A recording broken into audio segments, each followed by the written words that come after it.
everyone to Seek, Go, Create. This is where we bring together leadership, business, and ministry. We redefine success in all of those areas. We've got a great guest today, but I just want to welcome you. I do want to say it's a little bit off for me today. I'm not in my typical podcast booth in the passenger seat of our RV Theo. I'm actually in a house down in South Florida and enjoying it down here. We've got a pool and everything, so having fun.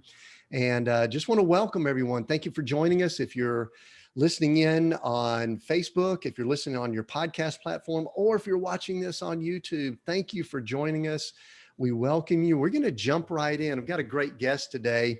I've got Allan Draper. Allan's an entrepreneur, an attorney, and a co-founder of Proof Pest Control. And we're going to talk about that journey. And also he's the host of the Business Growth Pod. I've actually been power listening a few episodes of those the last few days. Great podcast. And he's just got a breadth of knowledge in a lot of areas in business. We're going to tap into today. So Allan, welcome to Seek, Go, Create. Hey, thanks for having me, Tim. I'm super excited to be here. Yeah, great to have you. How are things in Tahoe? Nice? Beautiful. Yep. Spent the entire day at Lake Tahoe yesterday and did a boat tour. And it's just some vistas are just breathtaking here. Gosh, yeah, we love that area. My wife and I, there's some parts of the world that we call them how great thou art areas. Yeah. And Tahoe's one of those. You kind of top the hill coming over there. So anyway, I'm kind of getting off track. I've got a first question I like to ask, and I like to pretend that you and I just bump into each other, and we're going to let the listeners listen in on this. We bump into each other somewhere out and about, networking, whatever. And I just kind of say, hey, Allan, what do you do? What do you typically tell people if they ask you that question? I tell people I'm an entrepreneur, that my passion is starting and growing companies, whether they're my own companies or helping others grow. That's in terms of my professional vision. One of the reasons why I was put on this earth, at least professionally, it was to scale companies. That's what I was born to do. Yeah, that's cool. All right. As typically happens when people answer this first question, my mind starts darting and racing all over. I wrote down entrepreneur with a question mark. So in a little while, I'm going to ask you to define what an entrepreneur is, but you kind of gave something that's very powerful to me. I believe we discuss this quite a bit on the podcast, and that is, what are we created to do? And you even use those words. You were put on this earth to grow and scale companies. I want to ask, how early in your life were you tapping into that, or had some kind of vision that that's what you were created to do? Or is it recently? I mean, I guess, at what point have you evolved into that? Yeah. So, and I think evolve is the right word, because there were kind of glimpses when I was a little kid. As early as 8 or 9, I ran a paper route. And I started learning the value of money. I started learning the value of creation, of selling. And but back then I couldn't put a name to it. I didn't understand what that meant. So as time went on, started getting into high school, started reading a lot. I love reading business books. I love reading books about people that took very large amounts of risk. And sometimes it paid off, sometimes it didn't, sometimes they had to pivot or whatever. But through those books, some of which were my greatest mentors, I started realizing, hey, there's something more to this life. I was put on this planet, at least for professional reasons, right? Other things rank higher than that on my priority list, but for strictly speaking professionally, I was put on this planet to create jobs and to create businesses. That's good. And there's a lot of aspect of helping and impacting other people with that. What was your home life like? Did you grow up around business owner parents or business owner relatives, or did they work for someone else? I guess, what'd your parents do, or what'd your family do? So my mom was a stay-at-home mother, housemaker. There were 6 children, so I have 5 siblings. My father, he kind of bounced between jobs, but he definitely had the entrepreneurial spirit. To be honest, never made a whole lot of money, barely made ends meet. That's fine. There's nothing wrong with that. That was a, big household to pay for, but I slept in, a bedroom with three of my brothers. I slept on the floor for the first 6 or 7 years of my life. I didn't have a bed. And to tell you the truth, I didn't know any different. I loved it. I thought I had a normal childhood, and I think I had a great childhood. There was one bathroom in our 12 or 1300 square foot house with 8 of us living there. And I think that just instilled in me this sense of purpose, right? Of, there's a lot that can be obtained in this life. And what has happened in the past, I don't like to dwell on that so much as what I can control. But growing up like that, seeing my dad hustle, and then I have some uncles, small business, really small business. They would repair lawn mowers or, mow people's lawns. That was very typical with my uncles. And the entrepreneurial spirit for them was more about, hey, I don't want to work for the quote unquote man, where my entrepreneurial spirit is, I can do so much and I can give people, a great place to work, where they're proud of what they do, where they enjoy their labor, and they can, provide well for their families. Right. So one, I guess, kind of a thought that I had, I don't think it was similar the way I grew up, but I kind of had this drive for more. And I think that started fueling a lot of my entrepreneurial spirit and things like that. And I guess I want to ask, growing up the way you did, what was your mindset about money? And were you striving or working to make more? I mean, obviously it sounds like there's a strong work ethic in your family and where you grew up, but also there was this maybe not quite ever having enough. Did that impact you at all when you were growing up, or your mindset about money? I think it has more, just looking back on it. Hmm. During that time, I didn't know. Like, when Yeah. Christmas rolled around, I thought I was the luckiest kid in the world, right? I grew up in a small farming community on the Oregon-Idaho border. 2,000 people lived there. The world was really small back then. And so I didn't really know what the world was like, what the options were, what people were accomplishing, until I kind of got out of that space. But looking back on it, my childhood played such an important role in, many aspects of my life. And I was just visiting my small hometown. I have 2 brothers and a sister that live close by. I was just there a couple weeks ago. I went to my old high school, actually. I was playing a pickup game of basketball there.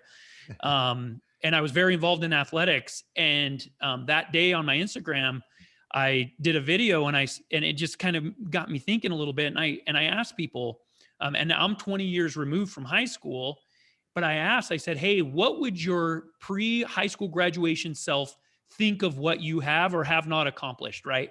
Back then, the sky was the limit, right? You're in that unique phase where you have all the confidence in the world. You think you're going to go out and conquer everything, but you're not jaded yet by the world, right? You haven't been punched in the face too many times yet. And so that was a really touching moment for me to kind of think back about how motivated I was, and what I thought I was going to do back then. And just being from a small town, I just have a sense of pride in that, in how it helped me kind of break free. A lot of people don't leave where I'm from. They don't. Yeah. A lot of my high school classmates, they find a local job. They kind of work, in a factory or on the farms there. And there's nothing wrong with that. They've raised great families. But for guys like me and you, it sounds like we wanted to find something more. And for me, that drive, it doesn't end. For me, it's not about, hey, how much money can I make? How many companies can I create? That's not the thing. That's not my thing. My thing is, what's the next step, right? What's my next level of progression? And that's what motivates me. And coming from a small town with kind of this really myopic view of the world, was great because every time I go to a new place, I visit a new country, I read another book, my mind's just blown. Yeah, it just kind of expands you. I grew up in a small town too, is just outside of Atlanta. So it kind of got swallowed up by Atlanta as I was growing up, but very similar. And you know, one of the things we talk about here quite a bit, Alan, is kind of redefining success. I do believe that there are people that they're called to be in a geographic location for long periods of time, maybe their entire life. And I don't judge that negatively at all. There was a time maybe that I said, "Oh, you need to get out," but I think there's some people that that is what they're supposed to do. They're very successful and they do what they're supposed to do. But then I think there's some people that we just have to go. And it Yeah. sounds like we're a little bit similar that way. I did have something that popped into my mind when you were talking Yeah. about, you know, 20 years removed from your high school career. And it's kind of cool going back and playing a pickup game, probably a lot of memories there. But if you had one thing, this is a question we hear a lot of times. If you had Mhm. one thing that you could whisper in the ear of your 18-year-old self, knowing what you know now 20 plus years later, what would that be? What would you whisper in your ear and just say, "Hey, listen, young Alan, do this or don't do this"? What would that be? Yeah. Oh, I love that question. I would tell myself that you are capable of so much more than you even know right now. You Mm, have this infinite potential in so many areas of your life. And when you get beat down, which is going to happen, when you fail, it's going to happen. It's going to be okay. And you're going to be better for it. I just think that that would have helped me. I wasn't as confident as I could have been back then. And I didn't, and I'm still kind of there where I I'm not always aiming as high as I should. And certainly that was the case back then. And I think with confidence, we say, hey, why not? Why not go after this, big, hairy, audacious goal, right? It's kind of cliche. yeah. And I mean, one of the things I've noticed, there were times in my life, probably when I was 18, I was beyond confident. I was like to the point of almost arrogance. Yeah. And sometimes we need a little bit of that dialed back. And I was just doing something recently. This is kind of odd. I've just finished writing a novel, kind of a new muscle for me that I'm working, Alan. And I'm recognizing that I am very hesitant to put it out in the world because Yeah. of the possible criticism. And you know, had I told myself that 20 years ago, I said, "Oh man, just put it, people are gonna love it. It's awesome." Maybe it's maturity, maybe the world's eating away at me. I don't know. But I do think we go through ebbs and flows in that. And I think Yep. so what I'd love to do, let's kind of fast forward a little bit. Sure. And one of the things I know you're going to be able to bring value to our audience is to talk a lot about how you developed what you've done in your service industry and the service Hmm. business you're in. And I want to talk Hmm. about some specific current events related to employees and things, but I Sure. still like to unpack story before we get to that. So we'll Yeah. get to that in just a moment. I have trouble connecting the dots between where you were at 18, Hmm. lawyer, and then running a pest control business, which is, you know, there's not a pecking order as far as service businesses, in my opinion. However, many people may not match lawyer with pest control. So there's got to be some story with that. So fill in the gaps there and help us understand how all that happened. Yeah, sure. So it's funny because even I still get the question, "What's your dream job?" Sometimes when your password hint or whatever, and it's still lawyer. I don't know why that is, but Really? when I was a little kid, I always wanted to be an attorney, right? Before I kind of got this entrepreneurial kick. And after high school, I immediately went into college. I actually lived in Chile in South America for 2 years on a service mission, Mm, which changed a lot for me in a lot of ways. For 2 years, I focused on everything except for myself, which that experience can't be replaced. I think a lot of finding ourselves has to do, or kind of the path to that is actually losing ourselves, focusing on other people. Um, After I returned, I um, got back into university. I went to Brigham Young University in Provo, and around that time, it's about 2006, 2007, my brother started selling pest control door to door. And he was doing quite well, making a lot of money. And so we kind of put our heads together and said, hey, let's start a pest control company.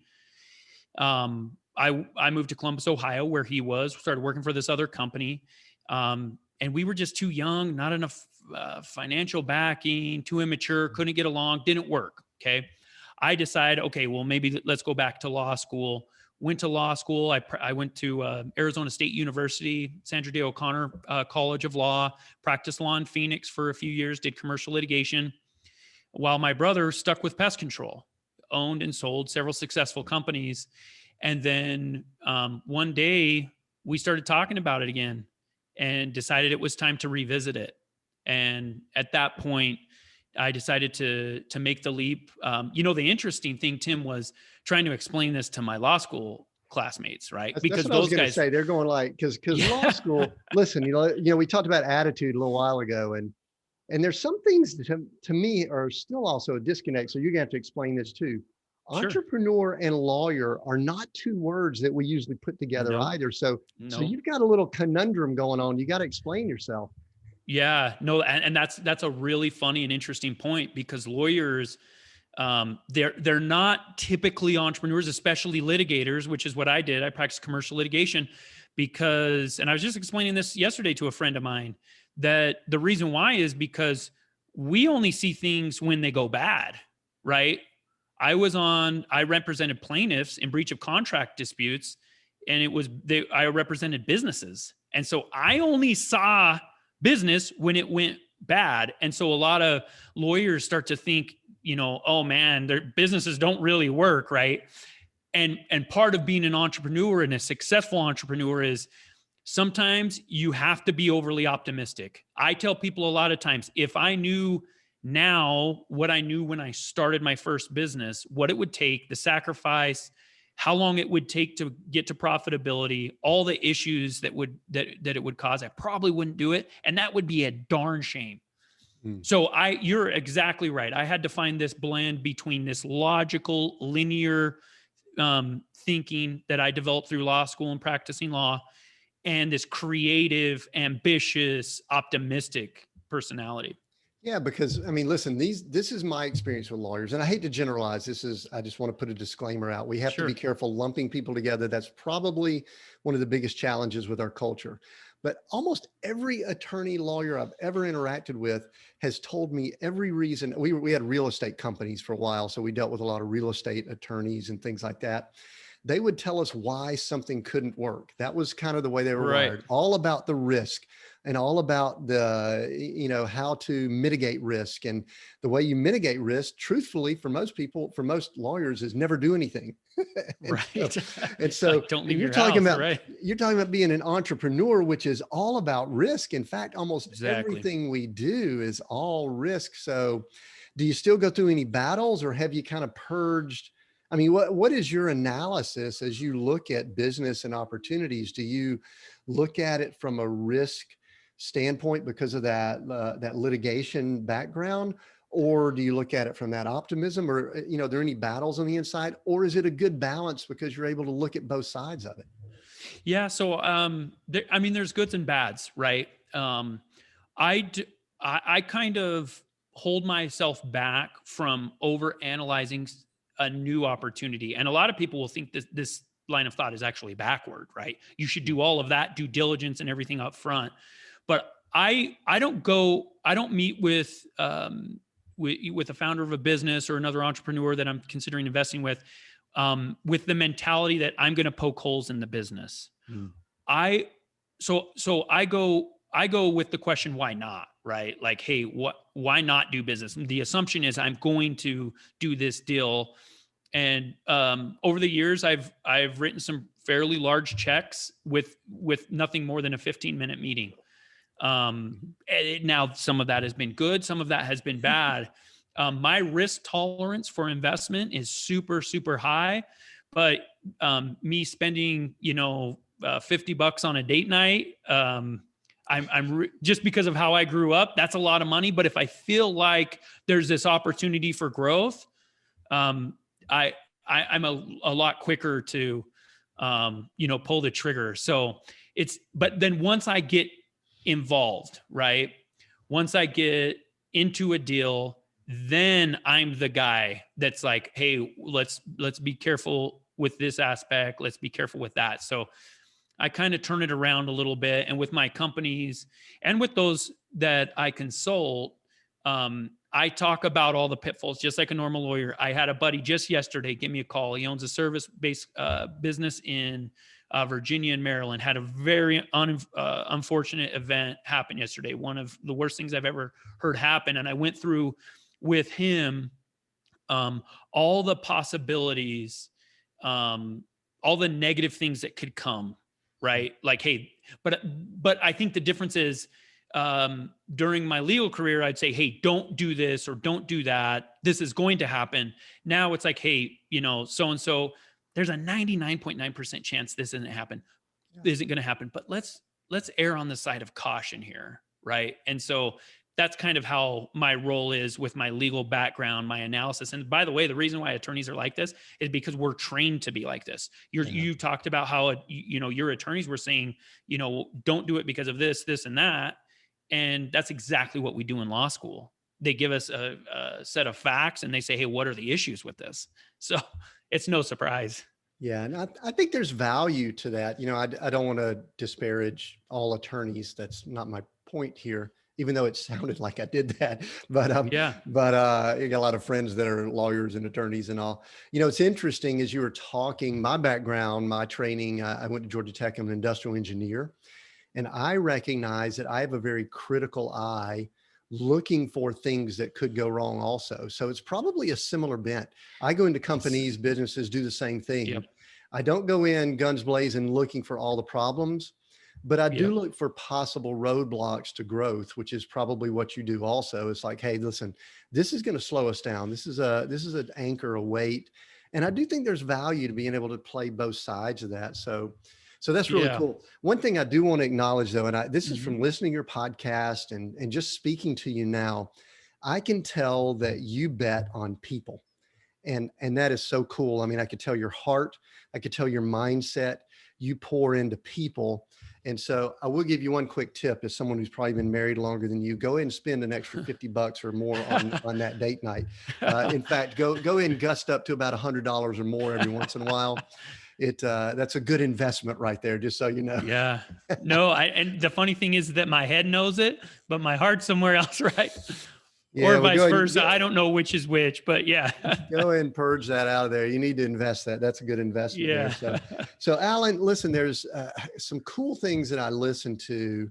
I actually jumped around listening to your podcast over the last few days.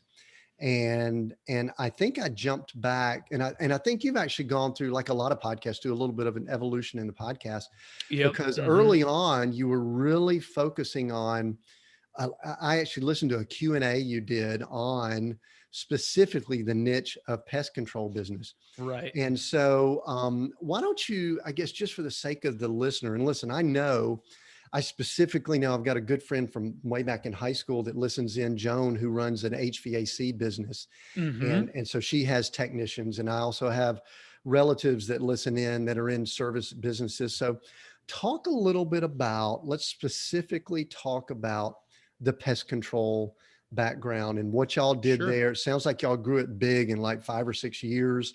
Exploded it and added techs and things like that, which is really tough to do. It's tough to go from 1 to 2, because most people never do.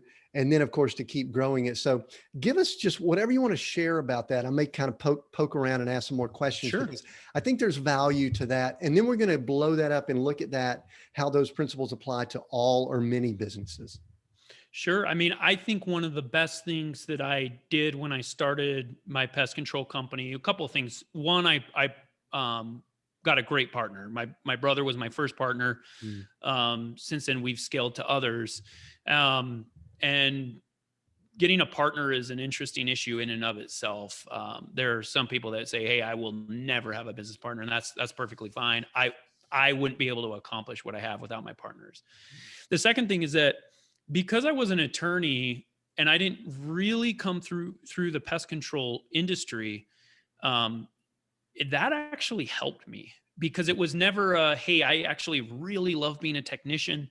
I know a lot about it. I'm a really good technician. This is what I know. This is what I love. This is what I'm going to stick with. And there's a lot of people that, and you mentioned that a lot of people, I think most don't ever hire more than 2 people in that industry. And that's because they love the industry for the industry's sake. And I have developed a love for pest control in all service-based businesses over the last 5 or 6 years, but I didn't start with it. And because of that, my mind was always, I'm going to replace myself. And even to this day, I don't run Proof anymore. I have somebody that basically runs the entire company for me, so that I can do other things now. And I've consulted over 200 pest control companies, and this is a common theme: is how do I get out of my own way so I can grow the company? And it's hard. It's hard because people are scared. They don't know if they're going to have enough money to pay somebody. They're taking a leap of faith. And so that is one of the ways that we were able to scale, very quickly. Yeah, I love the word agnostic. It's almost like you're business agnostic. You looked at it, and I see.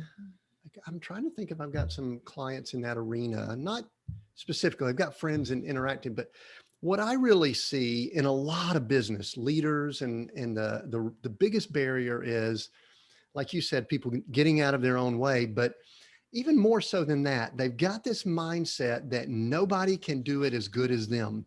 Exactly. And while excellence and doing a great job is good, I think there's a bit of, I'll use this word that I used earlier, arrogance. There's like arrogance. There's not having trust and faith in other people, and it really slows people down. And so what you said, and I'm calling out to the listener to listen to that part again. Yeah. What you said is so valuable, and it's so cool that you said part of it was maybe you came in, you probably enjoyed pest control, you had respect for it, but you probably didn't get bogged down with the super tech aspect of it. I mean, did you ever get in the truck and go out and do actual pest control? I mean, probably some, right? Yeah, for sure. And I mean, back in 2006 in Columbus, I was a technician. I was learning kind of that side. But then when we started Proof, I was Proof's first technician. I was our first office manager, our first payroll. I was our first pretty much everything. But then I knew, hey, I got to continually replace myself. And you bring up a really good point. Small business owners have such a hard time letting go of control. And to me, it's funny because I kind of get it, but it's a really naive way of thinking.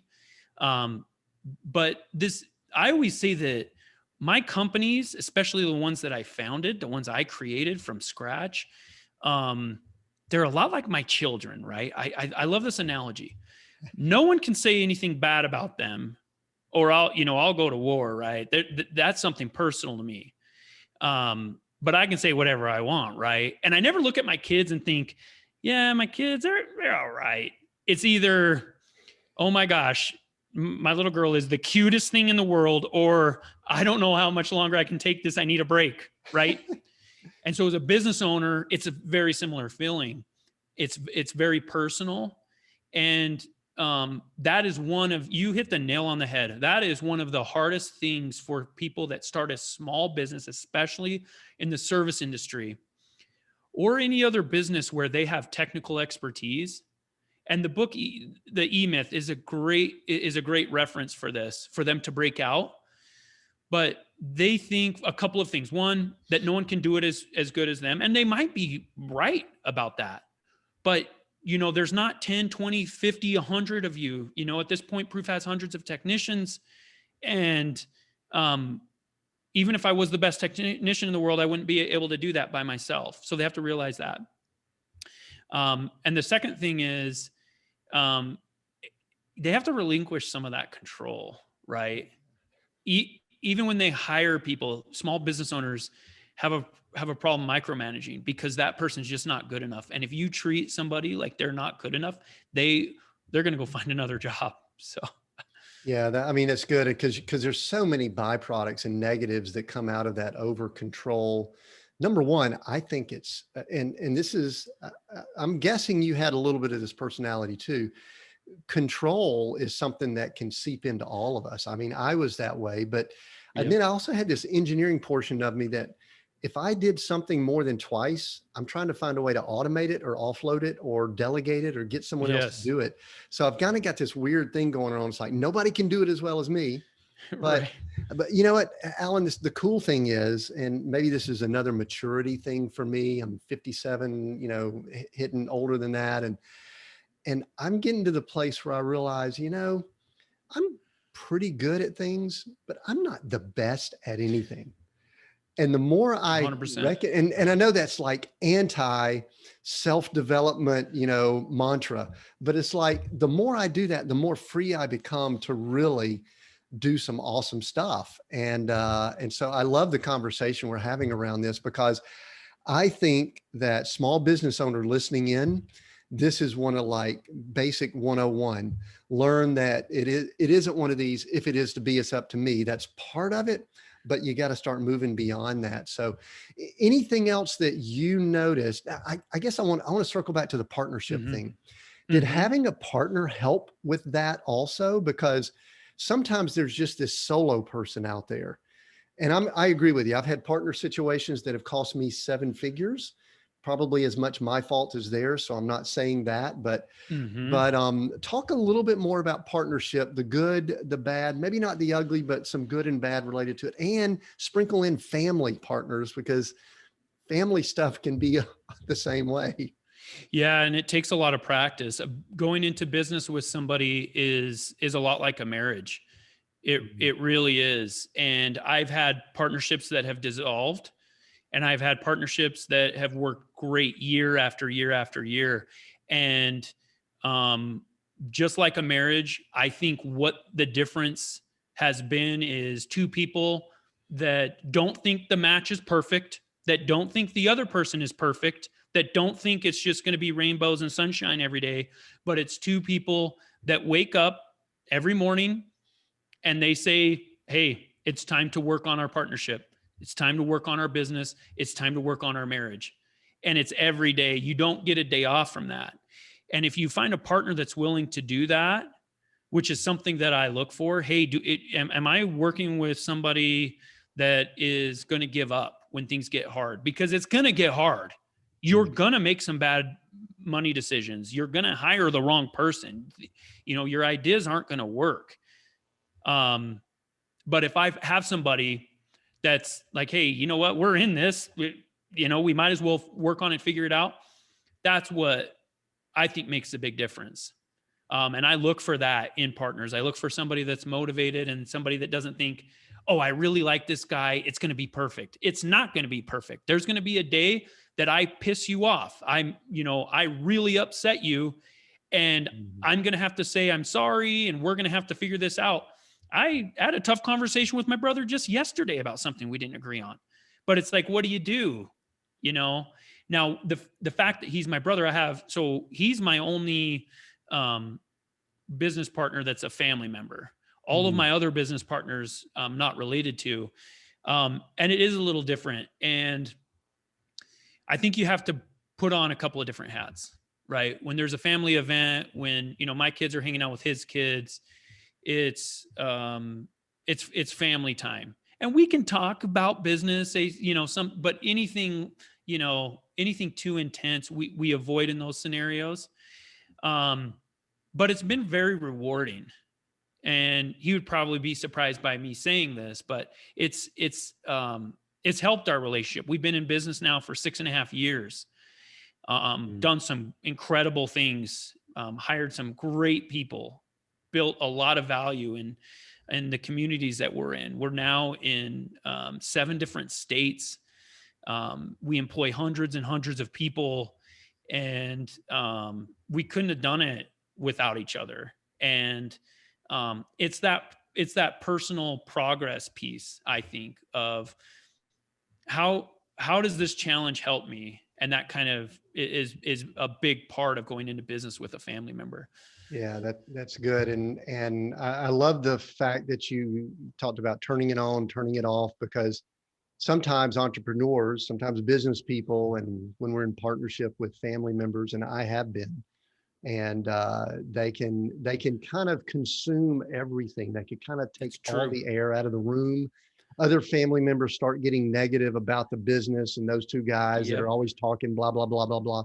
And so I think that was a great tip there. One of the things I think I would love to give you an opportunity to give us some good pointers on is in a technician focused or service type industry like you have. You just said y'all scaled it to 7 states, which you guys are in the minority, because I know, let's see, it was 20 something years ago. I was working as a consultant. I did some coaching with the head of a pool service and maintenance business. One of the Hmm. toughest things I ever interacted with, just because that business has so many challenges. People driving around in trucks, people Oh, drive, probably one of the biggest things people deal with. And we had the owner that had some substance abuse issues, and all the employees had substance. It was like this really tough yeah. situation. And going in and out of houses. Obviously, if people own pools, they're going in and out of nice houses. So Hmm. just give some tips for specifically service type businesses. You've got people Hmm. showing up at a home or business. They've got maybe uniform, a shirt that's got your company name on it. Hmm. People are going out in the world Yeah. representing you. I'm throwing a lot on here just to kind of pile on to make it even tougher, Hmm. but tell some things you've been able to do to get over that hurdle of going from 0 to 1, and then from 1 to 10 to 100 and beyond. Just give us some teaching on that. So, I mean, you're right. Scaling a service business is very hard. Like if you people that watch the Shark Tank, I think there's Yeah. only been like one or two service businesses on there because those guys aren't interested in those types of businesses because they're so hard to scale. Um, but they're great companies. There are so many great service businesses in our country in different industries that provide so many great jobs. They add so much to the economy. But I mean, it's tough. I think one of the key pieces is you have to kind of go back to your why. Like, why do I want to do this? Do I want to do this for money? It can be pretty lucrative, but it can be a tough road to get there, right? For a guy that's just starting with a couple of bucks in a truck. Mhm. Um, and money's never that great of a motivator. We all think it is, and it's really not. People quit all the time because that's not enough. So I think is somebody that's really wanting to scale their company, I ask them, why do you want to? And then I use that as I go back over the months and everything with them, um, about when they're facing problems. Um, and you're right, driving a truck around is if I could take anything out of the service industry, it would be that, just because of the safety involved. Um, but I think entrepreneurs that go into these types of small, um, kind of blue collar type businesses, they have to figure out why and what is 10, 20 years going to look like. And that, that will kind of help them with the perspective. Now, there's a lot of great things about those types of industries: plumbing, landscaping, pools, all the window washing, pest control. There's actually a really low barrier to entry, Mhm. right? I'm not competing with Elon Musk, not yet anyway, right? I'm not Yeah. competing with Jeff Bezos. So there's a low barrier to entry. There's a lot of flexibility with it. There's a lot of personal interaction with the service company. Um, During COVID, service businesses, at least those that I'm involved in, we grew. We did better than 2019 projected that we would do. What Um, what do you attribute that to? Is that because people were home, or what's the reason for that? I think there's a couple of aspects. Them being home is a large part of it. Them spending more time at home in their yards, in their gardens. Um, Home Depot did really well, Lowe's of the world, because people spent more time at home, and so they wanted things to be nicer, Mm. and so I definitely think, um, that played a huge part in it. But these service companies, they're just a great way to, you have to provide great value. You do, because they'll cancel, but it's a great way to provide, some sort of recurring revenue. And even with your HVAC friend that listens to these episodes, Mhm. I have great ideas about what she could do to create recurring revenue through a service-based business. I've always been fascinated. I mean, listen, there's one thing that it's the tough part of it, but to me, it's the gold of it, Allan. The tough part is you've got someone who's got to have technical ability. I mean, like tomorrow, this house we're at, we're down in South Florida. We've got like 3 AC units here. One of them's a little bit acting up, so we've got an AC repair person showing up. Mm-hmm. And we're right off a golf course. This is a probably 7-figure home that we're in, and then also Saturday we got a pool person showing up, and and they come in, and so they've got to be able to do the technical piece, but then they've also got to have the customer service piece. Yeah. And that's like gold. If you're good at that and you Yep. could get in the door of someone's home, what else is available to you? I'm kind of laying a softball up here for you to kind of, we just talked about my friend Joan and all, and listen, she runs a great business down out on the outskirts of Atlanta, but what else? Just give us a glimpse of some things. I mean, if you get in somebody's house, what all can you do? Not theft or anything like that, but the good stuff, Yeah. Although we've had some of that with Yeah. technicians. Darn. But no, it's such a unique combination. But those types of technicians, those people, they love their jobs. They really do. And the sky's the limit. We do most of our promoting from within. We rarely look outside our company to hire for a promotion. But and that's why having this type of being in the service industry, it appeals to a lot of people. Hey, I kind of get to control my own schedule. I kind of get to, I don't have somebody, I'm not in an office. I'm not stuck in a cubicle with somebody looking over my shoulder all day. Mhm. I get to go talk to people. I love that aspect when I was teching. Yeah. I love just meeting new people, talking to them, finding out about what their concern is. And a great technician, it's not a rubber stamp service. It's not. They go there with some ideas. Hey, we heard you have some spiders in the basement. But then they talk to the person. What are you worried about? Are you worried about them getting upstairs in your daughter's bedroom? Is that what your biggest concern is? And as they connect with them on kind of a personal level, that customer becomes a customer for life. I always say that a customer will not cancel their technician. They'll cancel a company. But if they know their technician's name, if their technician is bringing up their garbage can and their technician knows their dog's name, that account's not going to cancel.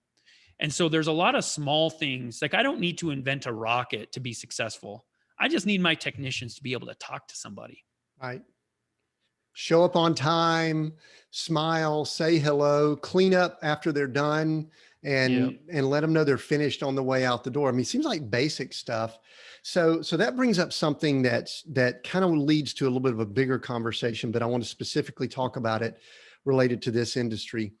At the time we're recording this deep in the summer of 2021, there seems to be quite the challenge with hiring and employees, and there's just a lot of things going on. I don't know if there's like a slinky effect that's going on because of the pandemic, or if people are rethinking what they do with their lives, or unemployment, whatever. There seems to be a lot of things going on, Allan. Mm-hmm. So talk to me a little bit about the challenges of just hiring in that service industry. And then I'm going to ask you some bigger picture questions in just a moment. But right now, let's talk just that industry.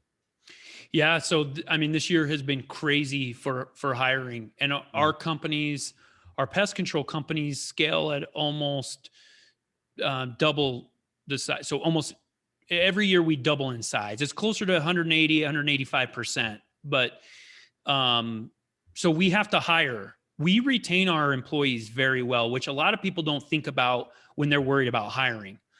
Now you want to get the bad employees, bad apples out the door, because they'll do more harm than nobody there.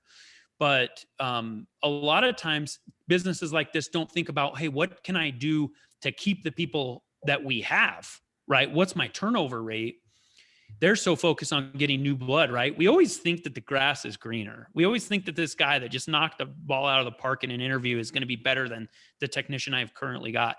We'll see 90, 120 days down the road how you feel about that. But so first thing I would say is focus on your retention, continue to develop, especially in these service-based businesses, continue to develop the perks and benefits of working, for your employees. And then the second thing is always be hiring. Always. Don't take your ads down. Don't stop talking to people about hiring. And in the service industries, there's usually a high season and a lower season at least. So people are worried like, hey, it's December, I'm not super busy, in the pest control world. I can't hire that person right now and pay them for 6 months before you need them. It's a risky move, but if you find a good person, it will pay off. People are what really make companies grow and make them successful. It took me a few years to realize that.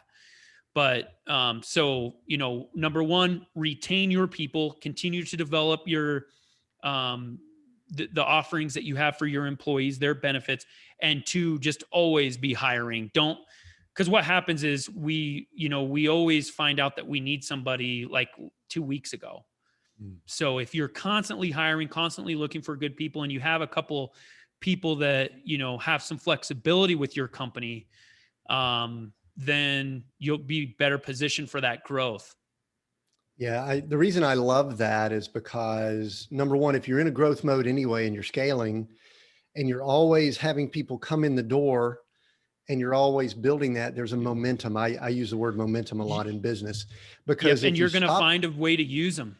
You have people that come in the door, you're going to find a way to put them to work. Yeah. And if you're always stopping and starting your hiring process, it just makes it harder. I believe. So that's a great 100%. Tip. That's a great tip. And I think that spills over to other industries also. So, all right. So here's some bigger picture things that I think that you can help us all with.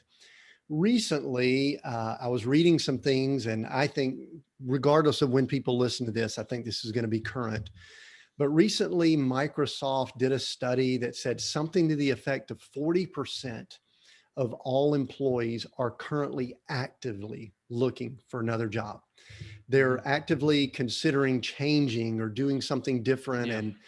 And at the time of recording this, of course, there's still people that are trying to decide if people are going to be back in the office or they're going to be working remote. Obviously, service techs, they've got to go out. Almost 95% of those, they're going out and going into people's homes. Mm-hmm. So, but I've listened to you, I've heard you talk about some things, and it is very obvious to me, Allan, that you have been able to tap into something with creating a culture that retains people. And I think more now than ever, I've got clients and I know people that have, 10, 20, 30, 40 employees. If they have people that are good and showing up, they need to do all they can to keep those people. So yep. What can we do to develop that culture, to tap into some of the things you guys have done? Share with us some things, because I think you've got some magic there that you can help us with. Yeah. And that's the thing, is that I wish there was this light switch, right? But it's a process and it takes time. I get this question a lot, and people want me to say, oh, it's our 401k, or, oh, it's our health benefits. It's money. Right? We just pay them more, and it's not that either, right? Yeah, no, it's a lot more complicated than that, right? It's a lot less expensive, but it's a lot more complicated. I think money is like third or fourth down on the list in what an employee is looking for. The number one thing that we try to do for our people is to create a vision for them that they can accomplish with a team. One of the greatest motivators in our lives is working together with other people to achieve a common goal. And so we have all sorts of competitions, and we'll pit one branch in, our Boston office against our Detroit office, and they'll see who can, have the highest retention that month. And there's, some smack talking going back and forth, and there's a lot of camaraderie, and people start talking about work outside of work, right? Imagine that, a technician talking about his job after hours, not the guy that's just trying to punch the clock and get home. So that's a big part of it. What are you doing to get people excited about what their job actually is? Number two, I think you have to, as individuals, we want to feel like we are progressing. We want to feel like we're taking on more responsibility. We want to feel like we're making more money over time. We want to feel like we're personally developing over time and that we're not stuck in the kind of proverbial dead-end job.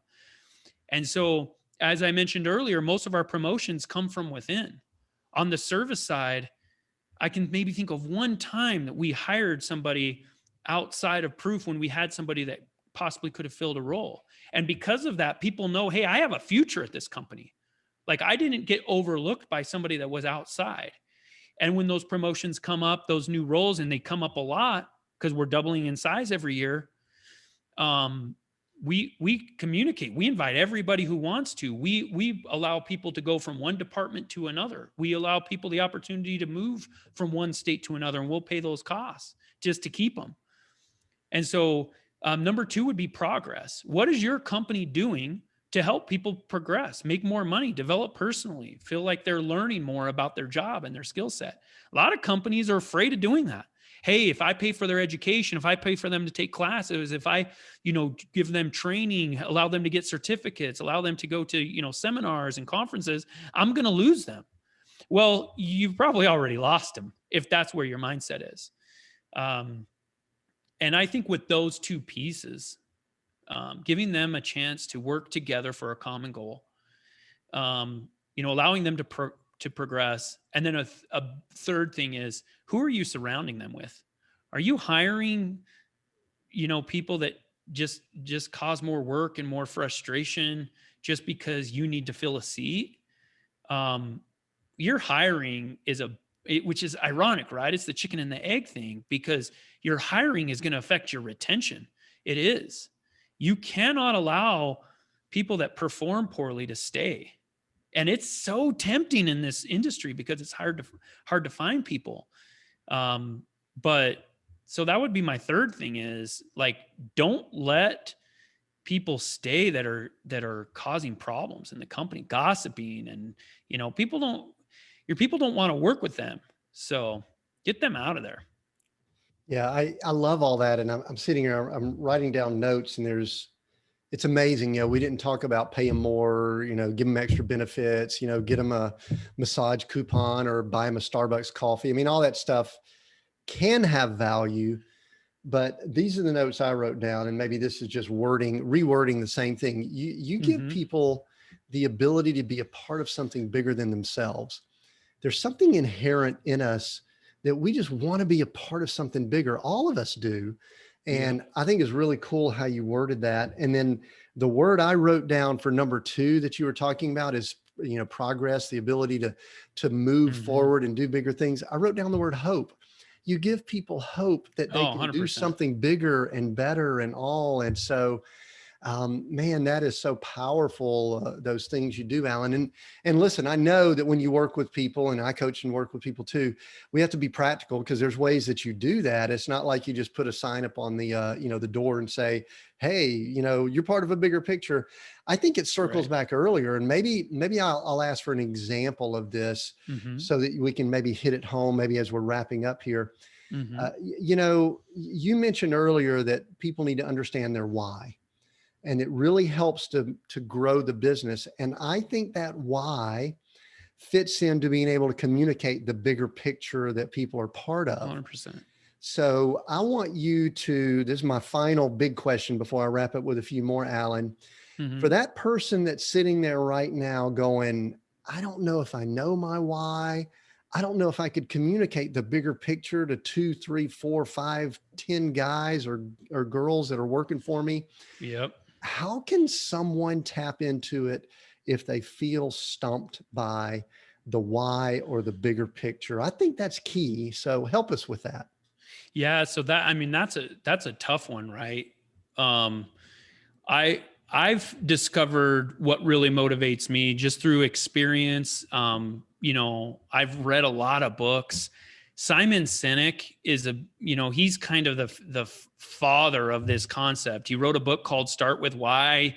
One of the most viewed TED Talks ever was The Golden Circle. That's a great place for someone to start, because he starts asking questions. He gives examples of several companies, Martin Luther King Jr., but he asks questions that will kind of get your mind in the right spot. So I would definitely start with him as a resource. But I think all of us, deep down, we have this innate desire to figure out a few things. There's a few questions that we want to figure out in this life. I think one of those questions is, why am I here? What am I doing on this earth? And I can't answer that for anybody else. I can't even answer it for my kids. I answer it for myself. But spend time thinking about that. A lot of times there's some exercises that might be helpful. If imagine yourself, you're an 80-year-old person, 80-year-old you. What are you doing? What are you spending your time with right now? What would you do if money wasn't an issue? How would you spend your time? I would be doing exactly what I'm doing right now. I know people, they'll write their own eulogies. Like, hey, what do I want people to say about me at my funeral? That's a really good exercise to determine what matters to you and what your why is. Now, conveying your why and your company why, it is a ongoing process that needs daily attention. This isn't something that you write a mission statement and put it on a wall and it collects dust. This is something that at our proof companies, we tell them in the screening interview, hey, you're going to need to go check out our core values and learn about our company, because that's going to be 90% of your first interview, is us asking and trying to find out if you are a good match for us. So we talk about it before they become an employee. We talk about it when they're onboarding. We talk about it weekly in their training meetings. We talk about it any type of disciplinary action, when we're promoting them, when we're doing annual reviews. We talk about it during our Christmas parties, when we're doing our Proof Gives Back, which is our volunteer foundation that we started. And then more than the talk is, how do we act? How are we treating people? What do we do when somebody really needs a bed bug service and they can't afford it? Right. And that's how you show people your why. And it's ongoing, and it better not tire you, because if it does, you'll let it lapse. You won't be talking about it. And you have to be passionate about it. So, and if you're not passionate about it, that's not your true why. It should be natural. It comes naturally, to you. You want to talk about it. You want to, not focus on the bottom line for last month, but you want to focus on, how many hours we gave to our communities. That's how you find kind of your purpose a little bit. Yeah, I love what you said about passion, because for me, I observe, and really all the people I interact with, if it gives them energy, that's a word I use kind of at times. Great word. If it drains you, I mean, listen, there's hard work we have to do at times, but if it drains you, that may not be what you're designed and created to do. But if you get energy like this right here, and I notice when you're doing your podcast, I love this. And it gives me energy. I get excited every time I get to have this conversation with people. So, it's just something that you were designed and created for. Now, I also bet, because I know you do consulting and coaching, you probably help pull that out of people also when you interact with them. True? Yeah. And that's the idea, right? Is to, because if we don't understand why we're doing something, making decisions and kind of scaling gets really difficult, right? If we don't understand the purpose for our companies, then when it's like, hey, should I hire this person, or should I hire that person, or should I invest, $100,000 in this equipment, it becomes more complicated. Because if you know why you're doing all of this, then when it comes to the what should we do, it's a lot easier. It's like, well, which one helps us get us closer to our why, right? Does this person is a great salesperson, right? They are maybe top of the industry, but they don't match our core values and our purpose for why our company exists. So if we hired that individual, then we would be moving further from our why. And so people call me and they say, "Hey, Allan, how do I increase my bottom line?" And I'm like, "Okay, well, why do you want to increase your bottom line?" Frustrates them a lot of times, but that's what we're trying to get to, because with some people, I might say, you shouldn't increase your bottom line, right? You shouldn't worry about that. You should worry about this, right? Yeah. So Clean up this mess over here, and then we'll worry about the bottom line. So that's exactly. good. Hey, Allan, just a couple more quick things as we wrap Sure. here. What's your ideal client? What's the type person? I know you do some consulting, coaching, things like that. How do you define your ideal client? I mean, I think you move beyond just those in the service industry and all, but who would be someone, if they're listening in and they say, "Hey man, I'd like to connect with Allan," how would they know that they should reach out to you? Anybody that, I mean, it could be anybody that has an idea for starting a company, all the way to, somebody that's, that does millions in revenue every year and they've been doing it for 10 years. The question is, are you wanting to get to the next level? Could you benefit from somebody that, has really scaled a company? So, my clients aren't people that are like, yeah, I just kind of want to keep doing what I'm doing. I may have an issue with hiring, or I want to get my books better. My client is, hey, I want to double the size of my company and I want to, really scale. Those are the people that I mesh well with. And those are the people that I can really, really help. I'm not really the type of guy that helps people solve problems. I can, but that's not where my passion is. My passion is, and then, scaling does involve solving problems, but, and I turn a lot of people away by how I talk to them, because they'll just say, "Hey, I just, I don't want to quit my job. And, I want to just, make an extra 30 grand a year." That's fun. There's nothing wrong with that. There are people that can help you do that. I am not those people. I'm going to tell you, like, quit your job, invest everything that you've got, and let's go for it. That's the client I'm looking for. Yeah. And I think there's a mindset that people need to adopt if they're laser focused, hyper focused on that growth. And it sounds like you're the guy that can bring that support and assistance there. Hey, Allan, how can people connect with you? Where do you want them to go if they want to reach out and they go, "Hey, I need to connect with this guy"? Where do you want to send them? We'll include links. We'll include links, and but just verbally give that to us here. Perfect. Yeah, my website, allandraper.com, is a great place to find me. My podcast you mentioned is the Business Growth Pod with Allan Draper. And my Instagram, I post daily motivational stuff and, business news, talk about investing, crypto, real estate, talk about a lot of that stuff, quite a bit. So my Instagram, I'm probably the most active on. Cool. I didn't know you were into crypto. We could have had a fun talk there, but that probably would have gotten us off track. So very cool. For sure. A lot of interesting things going on there. So, hey, Allan, final question before I do a wrap here is a question I like to end in. We are seek, go, create. Those three words we mashed together. Which one of those words means more to you currently than the other two, and why? Seek, go, create. Create, without a doubt. I was put on this earth to build in different areas, build relationships, build people, build finances, build companies, build my social network. So that's, creating is something that, I just love that word. I love what it stands for. And there's so much in the world right now that's the opposite. That's destroy, right? It's so much easier to destroy something than it is to create. It's so much easier to bring somebody down than it is to build them up. And that's our default, it seems like, in society. And so we're just in this unique phase right now where we need builders.